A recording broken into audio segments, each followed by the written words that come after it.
சாம்சங்கோட Galaxy note 20 note 20 plus பார்த்தீங்கன்னா எப்போ launch ஆகுங்கிற date இப்போ கன்ஃபார்ம் ஆகியிருக்கு. ஆகஸ்ட் 5ஆம் தேதி லான்ச் ஆகி ஆகஸ்ட் 20ஆம் தேதி சேலுக்கு வர போகுது.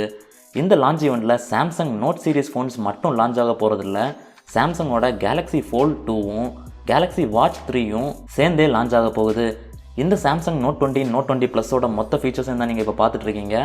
சாம்சங் நோட் 10 ப்ளஸோட ஒரு முக்கியமான ஃபீச்சரே அதோட கேமரா தான். இந்த தடவை ஒரு fixed 108 mega pixel HM1 sensor கொடுத்துருக்காங்க. இந்தியாவில் லான்ச் ஆக போகிற நோட் 10 நோட் 10 ப்ளஸ் மாடல்ஸில் இருக்க போகிற சிப்செட் என்னென்னு பார்த்தீங்கன்னா Exynos 992. எப்போவுமே Exynos சிப்செட் ஸ்னாப்ட்ராகன் சிப்செட்டை கம்பேர் பண்ணுறப்போ பர்ஃபார்மன்ஸ்லேயும் சரி பவர் எஃபிஷியன்சிலையும் சரி ஒரு ஸ்டெப் கீழே தான் இருக்கும். ஆனால் இந்த Exynos 992க்கு என்னோட எதிர்பார்ப்பு ரொம்ப அதிகமாகவே இருக்குது.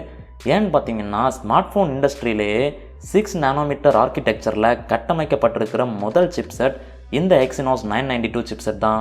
நோட் 20ல் ஒரு 6.4 inch full HD plus display இருக்கும். நோட் 20 ப்ளஸில் ஒரு 6.9 inch quad HD plus curve display இருக்கும். ரெண்டு ஃபோன்ஸ்லேயுமே 120 Hz ரிஃப்ரெஷ் ரேட் டிஸ்பிளே தான் கொடுக்க போகிறாங்க.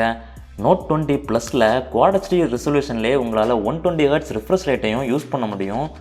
நோட் 20ல் ஒரு 4300 mAh பேட்டரியும் நோட் 20 ப்ளஸில் ஒரு 4500 mAh பேட்டரியும் இருக்க போகுது.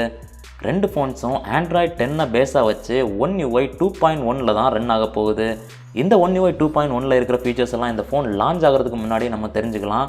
எப்படின்னு பார்த்தீங்கன்னா Samsung S9 note 9 S10 note 10 யூசர்ஸ்லாம் இருக்காங்கல்ல, அவங்களுக்கு இந்த One UI 2.1 அப்டேட் இந்த வாரமே கிடைக்க போகுது. சாம்சங் கேலக்ஸி ஃபோல்ட் 2 பற்றியும் சில நியூஸ் நம்மக்கிட்ட இருக்குது. என்னென்னு பார்த்தீங்கன்னா இந்த சாம்சங் ஃபோல்ட் 2ல் ஒரு 120 Hz ரிஃப்ரெஷ் ரேட் டிஸ்பிளே தான் இருக்க போகுது. சாம்சங் நோட் 20 ப்ளஸ் மாதிரியே இதுவும் ஒரு LPTO டிஸ்பிளே தான். அண்ட் இந்த கேலக்ஸி ஃபோல்ட் 2ல் S Pen அட்டாச் ஆகி வரும்னு நிறைய வதந்திகள் வந்துக்கிட்டே இருந்தது. ஆனால் அதெல்லாம் உண்மை கிடையாது. கேலக்ஸி ஃபோல்ட் 2ல் S Pen சப்போர்ட் இருக்க போகிறது இல்லை. ஸோ இந்த வீடியோ உங்களுக்கு பிடிச்சிருக்குன்னு நினைக்கிறேன். பிடிச்சிருந்தா கண்டிப்பாக ஒரு லைக் பண்ணுங்கள். இது மாதிரி இன்னொரு இன்ட்ரெஸ்டிங்கான வீடியோட உங்களை சந்திக்கிறேன். அது வரைக்கும் நான் மேக்ஸ்வெல். Good bye.